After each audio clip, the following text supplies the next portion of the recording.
धरना जारी।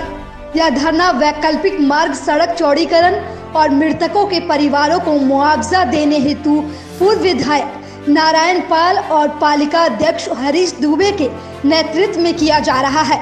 आपको बता दें, अनिश्चितकालीन धरने पर की गई सभा में चमोली में हुए त्रासदी और संवेदना प्रकट की गई। साथ ही पूर्व विधायक नारायण पाल जी ने आंदोलन पर उपस्थित आंदोलनकारियों को बताया कि लगातार जिला स्तर के अधिकारियों ने आंदोलनकारियों से संपर्क बनाए रखा और आंदोलन की मांगों को पूरा करवाने हेतु हर संभव प्रयास करने का भरोसा भी दिलाया। आमरण का तीसरा दिन है और हमारे जो पांचों साथी हैं, श्री हरीश दुबे जी, श्री राजकुमार मजुमदार, श्री हेमचंद भट्ट और जयचंद जी कम्बोज, 5 लोग हम अनशन में बैठे हैं। आपको याद होगा कि यहाँ पे इस सड़क के लिए अनशन, कई बार अनशन और धरना होता रहा है और मज़े की बात है कि सत्ता पक्ष के लोगों ने भी किया। मैं तो इस धरने को बिल्कुल गैर राजनीतिक मानता हूँ कि इतने सारे लोग बैठे हैं, मुझे पता नहीं कौन किस दल का है, क्योंकि ये हमारा विषय ही नहीं है दल। अब चेयरमैन साहब हैं ये, तो हम सब लोग बैठे हैं, तो हम ये सोचते हैं कि जनता का जो परेशानी है उसे दूर करना चाहिए। तो इन 3 दिनों में मैंने बहुत ही रंग देखे लोगों के कि सत्ता पक्ष ने जो आंदोलन किया था, वैसे मैं उनको भी धन्यवाद इसलिए दूँगा कि उन्होंने इस मिशन से बड़ा काम आ। लेकिन निराशा जब होती है कि जब हमारे यहाँ जो लोग थे, हम यहाँ पे जो लोग हमारे थे, तो उन्होंने अनशन किया था। उसके बाद जनप्रतिनिधि जो हैं वो उन्हें वहाँ ले गए थे गेट में और बड़ा दावा हुआ कि सड़क हो गई है, ये हो गया, वो हो गया। लेकिन आज भी जो सड़क है, मैं दावे के साथ कह सकता हूँ कि 100 से ऊपर लोग मर चुके हैं यहाँ। और जब से ये खनन का दोबारा ये शुरू हुआ है, तो उसके बाद तो मतलब कोई अनवरत घटनाएं जारी हैं।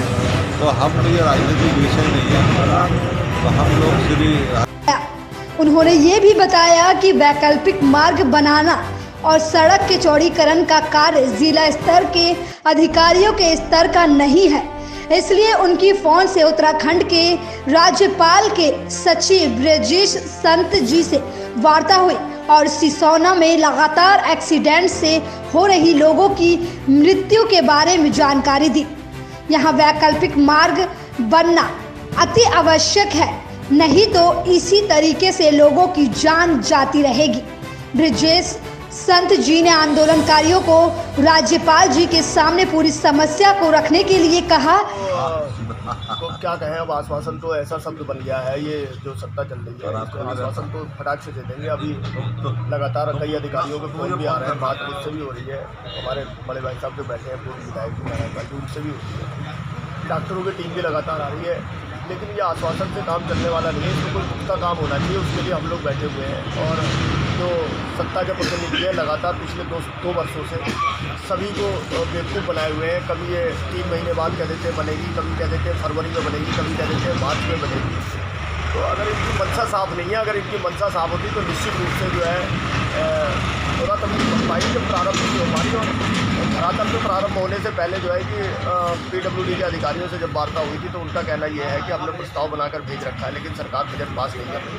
तो ये बिल्कुल इस बात से ये समझा जा सकता है कि सरकार का बिल्कुल रुख यहाँ से है नहीं, और इस क्षेत्र से सरकार जो है कि बिल्कुल अपनी जो है कि दूर रहना चाहती है। कोई संवेदनशीलता जो है कि इस क्षेत्र के प्रति नहीं दिखाई दे रही है। आप देखिए लगातार हर वर्ग का व्यक्ति, हर क्षेत्र का व्यक्ति यहाँ पर पहुँच रहा है, और आसपास मजरा है, यहाँ पर बरुआ बाग है, यहाँ पर कोटा फार्म है, यहाँ पर सिसोना बाजार है, यहाँ पर सभी जगह के लोग यहाँ पर पहुँच रहे हैं। और आप ये समझ लीजिए कि अगर ये आंदोलन अब जन आंदोलन बन गया है और लोगों के घर घर तक ये बात समझ में आ गई है कि सत्ता के जो प्रतिनिधि हैं बेवकूफ़ बना रहे हैं। हो सकता है बहुत सारे लोग किसी कारण से, क्योंकि इनका काम ज़्यादा डराने का, भय करने का, बहुत सारे ऐसे लोग हैं जो व्यापारी हैं, जो अपना काम करते हैं, जो नौकरी पेशा लोग हैं, और डर के मारे, इनके भय के मारे आज हमारे धरने पर नहीं आ रहे। लेकिन उन लोगों का भी फ़ोन हमें लगातार आ रहा है। वो भी कह रहे हैं कि हम आपके समर्थन में, और समय आने पर जो है कि इसका सबक सिखाएंगे, हम सत्ता के लोगों को इसका सबक सिखाएंगे। ये आंदोलन चल रहा है, देखिए किस गति में जाता है, किस ओर होता है।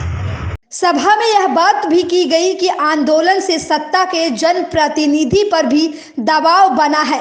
आज आंदोलन स्थल पर यह तय किया गया कि एक शिष्टमंडल राज्यपाल जी से मिलकर सभी समस्याओं से अवगत कराया जाएगा और समस्याओं के निदान हेतु कहा जाएगा। तब तक के लिए आंदोलन को स्थगित करने का निर्णय लिया गया।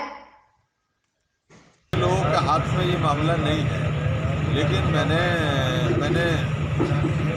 कल यहाँ हमारे लोगों ने पुतला जलाया मुख्यमंत्री जी का। उसके बाद मैंने गवर्नर साहब से एक निवेदन किया और मैंने वस्तुस्थिति वहाँ बताई है। तो गवर्नर साहब, मैंने कहा जब मुख्यमंत्री का पुतला जला रहे हैं, काम तो मुख्यमंत्री ने करना, लेकिन यह है कि पंचायत जो है वो गवर्नर साहब के यहाँ हमने की है, तो गवर्नर साहब का कोई भी समय आ जाएगा।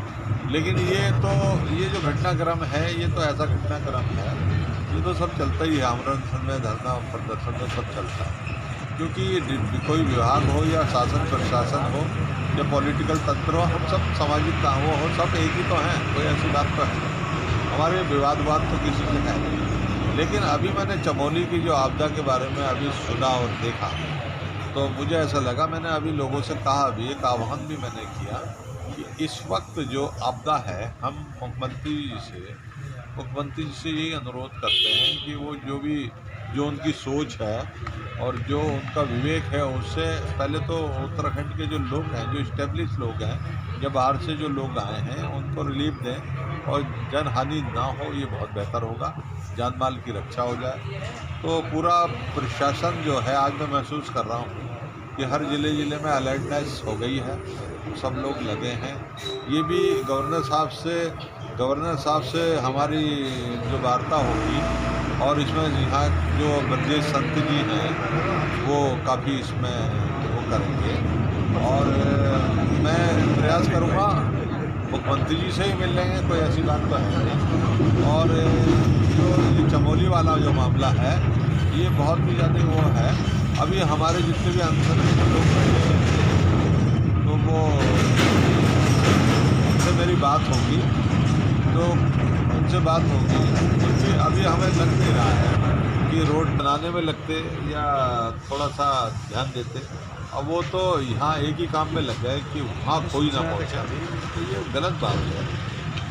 कि अगर कोई हमसे कहेगा कि ये जनता जी काम करा सकता, हम घर में चले जाएंगे, तो बेवकूफ़ बन चुके हैं।